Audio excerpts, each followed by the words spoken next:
antes de grabar. Quisiera deciros que los jueves de la semana que me corresponde, de la segunda semana de cada mes, no asistiré a la reunión esta, pero espero que asistáis vosotros. Será un descanso para mí, ¿verdad? Porque el sábado tengo que volver a estar enfrentando un público, y a pesar de todo se nota siempre un poco de diapasón, a pesar de la experiencia, y de la cantidad considerable de personas ajenas a veces a la propia textura del tema que se está tratando de dilucidar.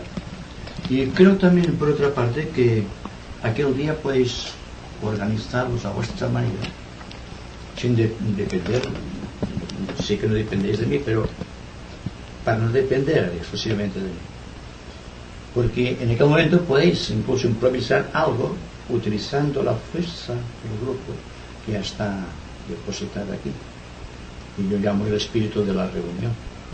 ¿Pero tú estarás? ¿No estarás tú? No, pero no, os pido que existáis aunque no esté yo. Se trata de un espíritu del grupo. Espero que asistáis y que hagáis las cosas a vuestra manera. Bueno, no existe una manera. O sea, aquí estamos en una especie de interpelación entre preguntas y respuestas, y, en fin, no tiene más importancia que tal. Nos veremos, si nos vemos el jueves, nos veremos el sábado, y entonces lo organizáis. Y está, por ejemplo, Ramón, está Javier, y estáis todos, y Javier, otro Javier de Palma de Mallorca. Entonces todo será para poder organizar las cosas, digamos, dentro del espíritu del grupo. Y hoy, dejando si existe un interrogante, se puede ir formulando a medida que transcurra el tiempo, quisiera hablar un poco sobre precisamente del espíritu de la reunión, y también de algo muy interesante, y constituye una de las formulaciones de esta era que estamos viviendo, una era de grandes oportunidades, dentro de las cuales el aspirante espiritual del mundo, que como sabéis ha dejado de ser místico, es un hombre práctico y dinámico, y está, digamos, trabajando muy activamente en todos los niveles, científicos, psicológicos, psicología precisamente, es muy interesante, y también sobre los aspectos esotéricos más profundos. No sé si os habéis dado cuenta cuál es mi característica. Mi característica no espiritual, porque el espíritu no tiene característica, pero sí el espíritu de mi expresión egoica es la psicología esotérica. No me he entretenido en estudiar las cosas concretas porque mi misión es otra. La astrología, por ejemplo, a pesar de que el tibetano dice que el discípulo tiene que saber astrología, jamás me ha llamado la atención. Como que no me ha llamado la atención, no he dirigido mi pensamiento en esta dirección. Significa también que la psicología, para mí, hablando ya en términos muy personales, en el sentido impersonal también esto, significa que existe un cierto tinte de las ramas al cual tengo el honor de pertenecer, y del cual vosotros sois partícipes. Claro, tendréis que utilizar a veces la intuición para determinar hasta qué punto estoy, digamos, en contacto con el Asrama y aún con el maestro. Pero os advierto que la máxima de Cristo, por sus frutos los conoceréis, puede ser aplicado en cualquier momento, en cualquier situación y en cualquier circunstancia. Y el individuo que está bajo esta gravitación no es un individuo que pueda estar tranquilo todas las 24 horas del día, porque está sujeto a muchas presiones internas. Y si una persona ha escrito libros, todavía hay la presión de los lectores de los libros. Unos te ensalzan, otros te critican, otros van a favor, otros van en contra. Y tengo que tener siempre una aura etérica muy bien guardada para impedir que penetren dentro del centro ciertas energías indeseables. Digo esto porque significa un cierto sacrificio dar unas conferencias teniendo este poder atrayente que tienes que, por así decirlo, colar dentro de tu aura etérica las imperfecciones que no son tuyas, que son de las personas que por ley, por karma o que por el deseo del maestro tienen que acercarse a mí. Y por lo tanto os dais cuenta que preciso un poco de descanso también. No es una justificación, porque dentro de unas ramas cada cual sabe sus obligaciones, y vosotros estáis preparados para ingresarte en unas ramas o estáis dentro de unas ramas, aunque vuestro cerebro no registre las incidencias, los contactos que tengáis con las ramas. Por ejemplo, es un caso muy concreto. Yo fui consciente de que pertenecía a las ramas, y pertenecía de muy joven, solamente cuando tenía 30 años. Entonces me di cuenta de que había algo. Entonces, porque me sentía bastante raro en comparación con los demás, a los cuales consideraba normales. Después me he rectificado bastante esta opinión, me he dado cuenta que estoy más normal que muchas de aquellas personas que entonces yo consideraba normales, porque había una fricción constante entre mi modo de ser y el modo de ser del ambiente circundante. Claro que os preguntaréis por qué estoy diciendo estas cosas, pero es para hablar del espíritu de la reunión y para hablar de que dentro de las ramas y dentro de la explicación técnica de lo que son las ramas y dentro del contexto del servicio de las ramas externas no puede existir lo que llamamos líderes. Habida cuenta que el discípulo es un exponente de algunas de las cualidades del maestro. De no ser así no podría tener contacto con el maestro. Debe tener una cierta medida del rayo del maestro bien estilizado, bien desarrollado, bien establecido y por lo tanto en pleno funcionamiento o en una parte de funcionamiento muy considerable en el mundo de las relaciones humanas. Pero singularmente esta cualidad tampoco conocida de la humildad, porque estoy seguro, y hablo del espíritu del grupo, continúo insistiendo sobre este punto, que las personas que están en un grupo a veces no están conformes, no con lo que diga, que en ese momento representa a vosotros delante del maestro, no el maestro delante de vosotros, es una cosa muy distinta, porque entonces crearíamos un líder, y me aparto mucho del líder, hasta el extremo que desde el momento mismo en que yo me considerase un líder, reconocido o no, desaparecía el grupo, quizá, entonces sí que no me veríais ya, anasivamente o quizá me veríais mal. Hay una amistad y hoy día todas las, digamos, las uniones que se realizan dentro y fuera de las ramas se basan en este término mágico de amistad. Está más allá de la familia, está más allá del tiempo y del espacio. Y este sentimiento de amistad y la cualidad de la compasión son las dos armas con las cuales el discípulo tiene que trabajar en el servicio del mundo. Es decir, que si algún día, por lo que fuese, no estuviese yo en el grupo, tened en cuenta que surgiría una fuerza en cada uno de vosotros que podría compararse a la que tenemos en estos momentos, siempre y cuando cada uno de vosotros mantuvieseis la fuerza del grupo, mantuvieseis este calor, que para mí es la substancia eterna, el calor del grupo, más ahora, en esta era de grandes acontecimientos que estamos viviendo. Es decir, que hay que continuar a pesar de todo, a pesar de que no existan centros definidos, trabajando, sabiendo que existe siempre la observación serena del maestro. Esto casi que puedo aseguraros que estamos siendo observados muy atentamente.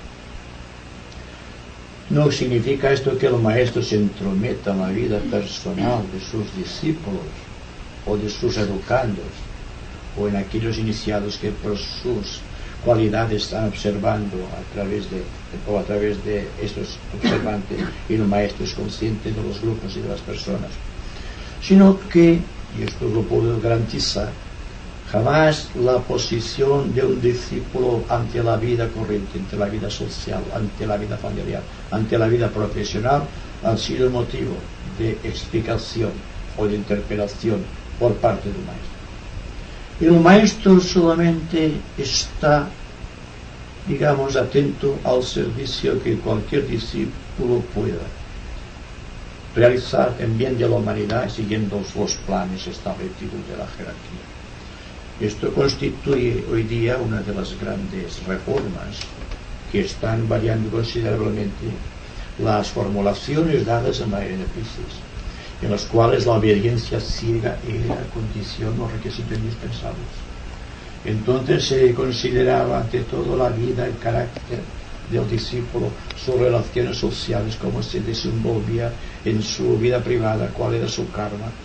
Es decir, y tenía más importancia la disciplina del discípulo que no la labor de servicio en el grupo. Pero los tiempos han cambiado. Existe una formulación de intereses jerárquicos muy distintos de la programación pisciana. Existen ciertas presiones de Shambhala, y esto lo acusaréis poco a poco, como yo tengo que acusarlo. Y veréis cómo existe realmente una dirección definida para cada uno. Estáis atentos a esta dirección que surgirá del corazón, que os obligará sin daros cuenta. Y es este gobierno sin opresión que os conduce a ciertas líneas definidas que puede constituir vuestro campo de servicio. Pero os aconsejo que en la dirección de todas las energías no os sintáis jamás líderes, que no buscáis el aplauso, porque los últimos serán los primeros, y esto es desde los tiempos inmemoriales reza para la vida del discípulo. No se puede estar en una rama si no se tiene un cierto sentido de unidad, si no tiene un cierto sentido de síntesis, de inclusión y singularmente un gran afecto por todos.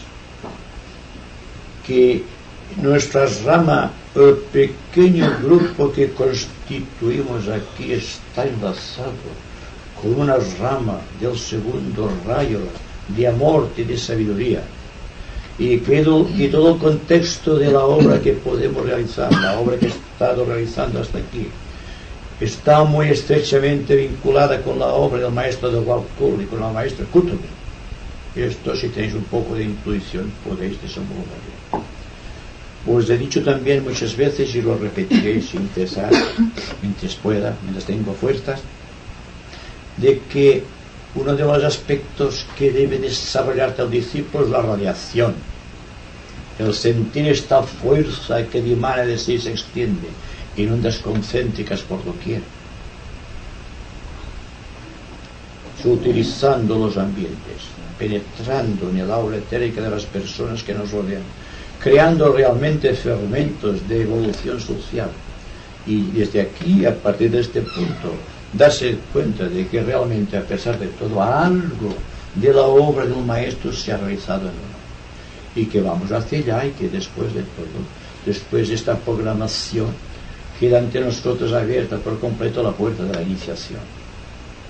Hay que vivir para esta gran oportunidad iniciática, y os estáis preparando aquí para la obra iniciática. Todos sois dioses, o somos dioses en potencia. Hay que desenvolver estas cualidades hasta llegar a un punto en que realmente la presión de los tiempos, la presión de las circunstancias, los contextos ambientales, la animación de las personas, incluso el desprecio de uno y tampoco el aplauso, pueden variar vuestro camino. Os sentís lanzados una gran aventura. Yo llamo a esto la gran aventura de síntesis, la cual he expuesto como experiencia propia en Agni Yoga. Así que para mí Agni Yoga no constituye una promesa, sino una realidad. No es una esperanza que se cumplirá en el tiempo, sino que es algo que se está realizando ahora aquí constantemente, sin depender nada de los vaivenes que ofrece el ambiente circundante, con todas sus oportunidades, con todos sus fracasos y con todos sus éxitos. Es vivir más allá del tiempo, pero viviendo en el tiempo. también tendientes a decir que dentro de este contexto asrámico, podríamos decir, se os presentará en infinidad de ocasiones, digamos, la oportunidad o la necesidad de efectuar grandes decisiones. Un discípulo es discípulo precisamente porque ha aprendido a decidir. Decidir no es elegir. ¿Se das cuenta la diferencia que hay entre comprar dos razones antagónicas y buscar la mejor? Eso pertenece a la línea de la discriminación y del discernimiento, pero no a la de la intuición de lo que tú debes hacer o no debes hacer, que está más allá del simple ejercicio de la elección, porque la elección es un conflicto y la vida del discípulo precisamente es conflictiva porque tiene que efectuar grandes decisiones en algo que quiere y algo que debe adquirir como cualidad, y que por lo tanto tendrá que estar renunciando constantemente a cosas, aunque, tal como decía el sábado pasado, tenga que lavar constantemente sus pies en la sangre del corazón, porque lavar los pies en la sangre del corazón implica fundamentalmente, virtualmente, la elevación del sentido cristiano de la vida,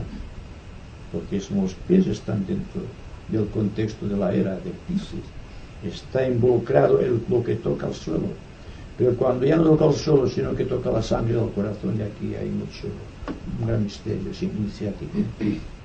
Cuando trasciende esta etapa y empieza a darse cuenta de que la libertad de acción no es la libertad de decidir, que la libertad de decidir es solamente un aspecto del libre albedrío o un aspecto de la pequeña voluntad de Dios que tenemos todos dentro del corazón, y que realmente la decisión tendrá que venir progresivamente hasta ciertos niveles, y me atrevo a llamar que podemos llegar poco a poco al nivel búdico, estableciendo unos cánones muy distintos de los presentes, buscando nuevos arquetipos, nuevas promesas, nuevas esperanzas, pero viviendo realmente un momento eterno aquí y ahora, que para mí es fundamental por cuanto te va señalando la línea iniciática.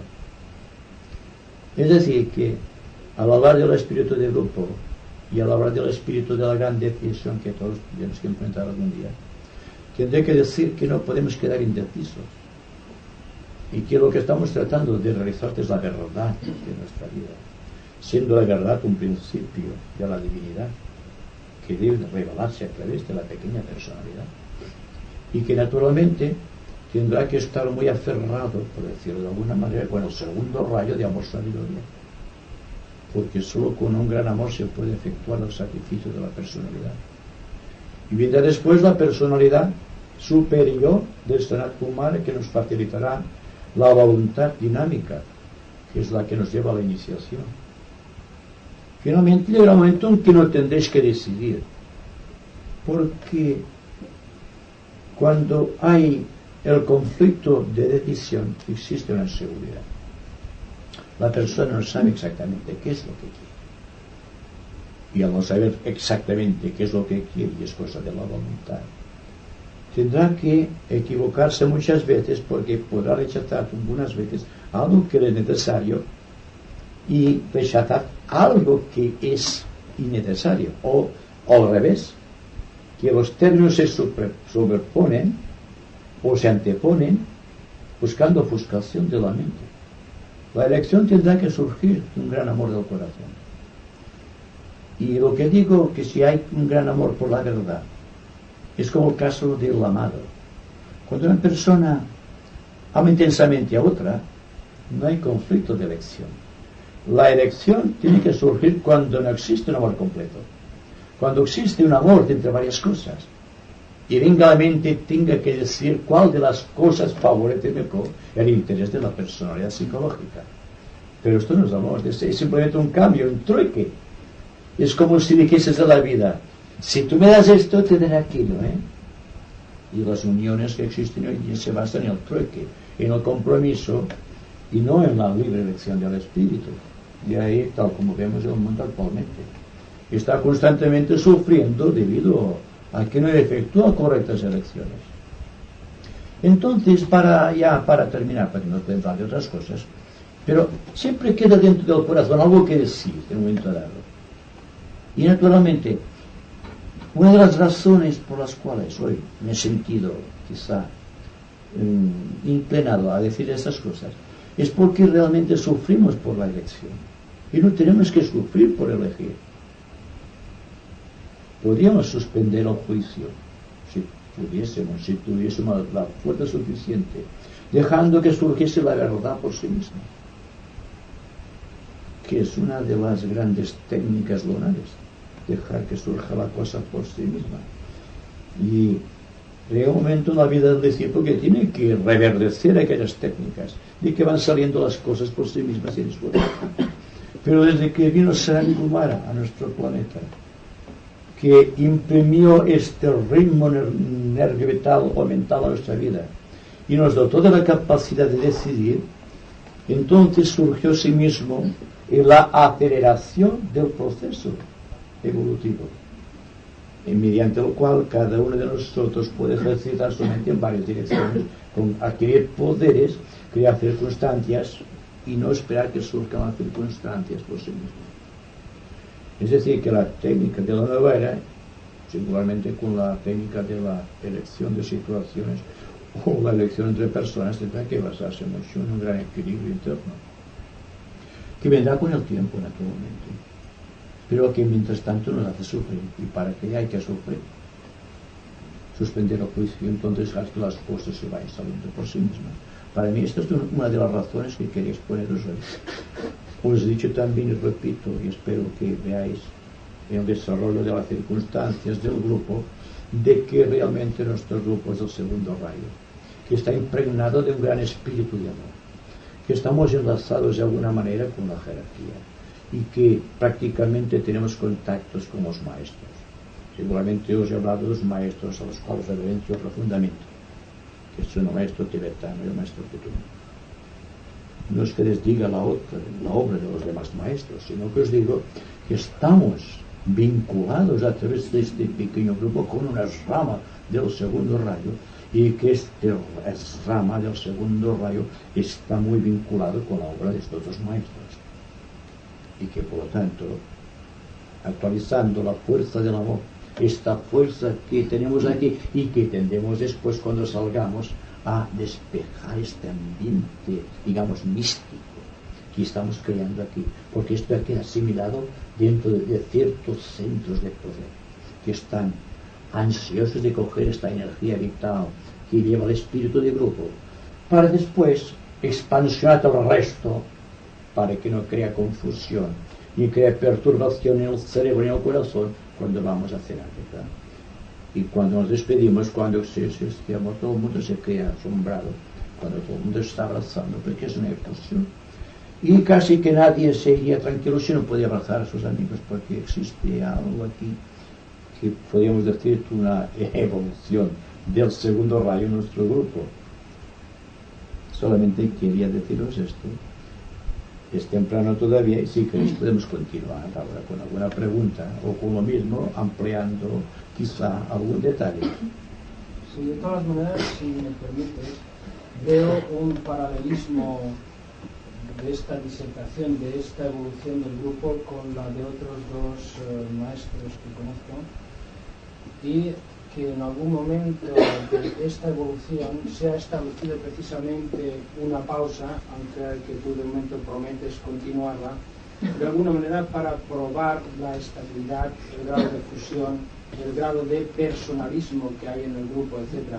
Entonces yo me pregunto si uno de los aspectos que has considerado en esta decisión ha sido precisamente el fortalecer, por una parte, el espíritu de grupo y por otra, ver de alguna manera a nivel individual qué tipos de fricciones o de rechazos existen respecto al descabezamiento visible en momentos del grupo, ¿no? Entonces, esto por una parte. Luego, por otro, bueno, en todo caso, si quieres contestas. Bueno, sí, ya lo he dicho antes. Ya. Yo digo solamente una cosa, que no se vaya. Simplemente me tomo un día de descanso durante un mes. Había cuenta que después viene el sábado que estoy hablando con una serie de gente. Y también para que no se crea una imagen estereotipada de mí, o cristalizada de mí. Que no sea siempre yo aquí sentado aquí, que pues andamos un día y no sé cómo decirlo, como si aquí estuviese un sitial como un líder, y eso me desagradaría mucho. Entonces, se sentará aquí el que quiera, porque esto no son muy cómodos esos asientos, no tiene nada que ver con la persona. Así que el primero que venga se sienta aquí, no pasa nada. Por lo tanto, hasta aquí no pasa, no tiene importancia. Pero, ¿os habéis dado cuenta de que la vida tiene circunstancias? Circunstancias que aparentemente no hemos creado nosotros, que han surgido por obra y gracia del Espíritu Santo. Y aquí sí que podemos utilizar esta terminología utilizada por Brahma o relacionada con Brahma. Y que puede surgir un momento en que realmente quedéis realmente solos aquí y ver cómo reaccionáis. Y los motivos pueden ser muchos. Y no vamos a analizar estos motivos. Solamente hago hincapié en una situación de grupo y no sería honesto con vosotros si no lo dijera. Si dijera que me siento muy cómodo aquí respondiendo preguntas que cualquiera de vosotros, afinando un poco la puntería interna, puede responder también. Pero sí, canonizo también el sentido de que una persona tendrá una característica, digamos, relevante dentro del grupo, cuanto más impersonal sea con respecto al grupo y cuanto más amor tenga al grupo. Es que si me amáis a mí, porque os amo a vosotros. Hay una relación, una irradiación. Solamente quería deciros esto. Y que por lo tanto, en una rama del segundo grado tengo que decir esto, porque constituye una parte de mi trabajo. El aspecto grupo es el aspecto de grupo de almas, ¿verdad? Entonces ha de verse cómo las personalidades actúan, porque a nosotros nos gusta tratar con las almas. Bueno, en excelencia ya se nota esta fuerza de las almas, pero incluso en la vida social, en la vida privada, por decirlo de alguna manera, existe también este compromiso interno, porque es el alma que está realmente interesada en ciertos valores éticos, no simplemente valores profesionales o valores materiales. Está fundado en razones. Y ya continuando, porque la cosa se va presentando para hablar hoy sobre el grupo, pues dije, creo que fue la semana pasada, no sé, porque no guardo registro de lo que digo jamás, que el grupo existe aquí y allá, si es que podemos emplearte el allá en un sentido que no sea como una distorsión entre dos cosas distintas, sino que aquí y allá me refiero a que podemos estar trabajando muy, muy activamente en los planos sutiles, y que si algún día alguna persona desaparece del plano físico por las razones lógicas de la muerte, está trabajando en su grupo subjetivo allí porque constituye un ramillete egoico en el plano causal. ¿Os acordáis de María Carmen?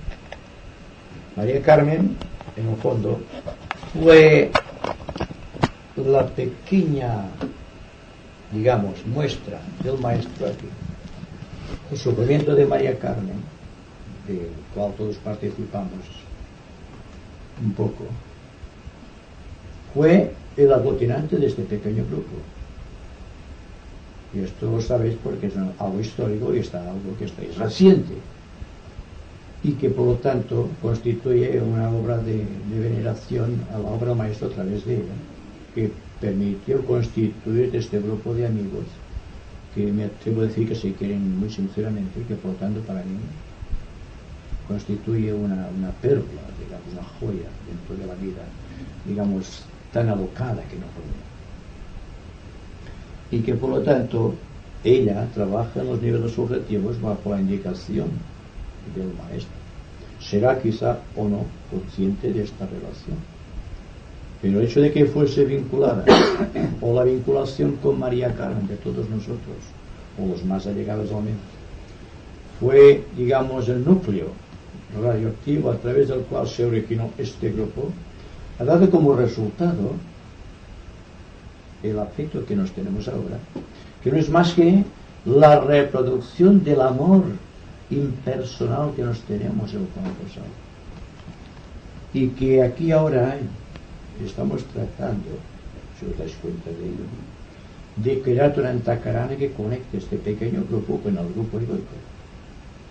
Ya no solamente el contacto personal de cada uno con su ángel solar, que es el primer paso, sino el paso iniciático de grupo que tiene que ver con el contacto que tenemos como grupo a través de esas meditaciones de grupo que crean una antacarana con el plano causal donde está el grupo egoico al cual pertenecemos. Pertenecemos, por tanto, a un grupo egoico del segundo rayo. La mona de cada cual puede pertenecer a rayos distintos y estar enlazado con determinados logos planetarios u hombres celestiales. Pero el grupo al cual pertenecemos y la pequeña proyección se halla en el corazón de cada uno es el segundo rayo. Y por lo tanto el grupo egoico se está canalizando a través del grupo que estamos creando aquí. Que se beneficia al grupo, como decía a la amiga Luli y a Henry antes, hace un momento.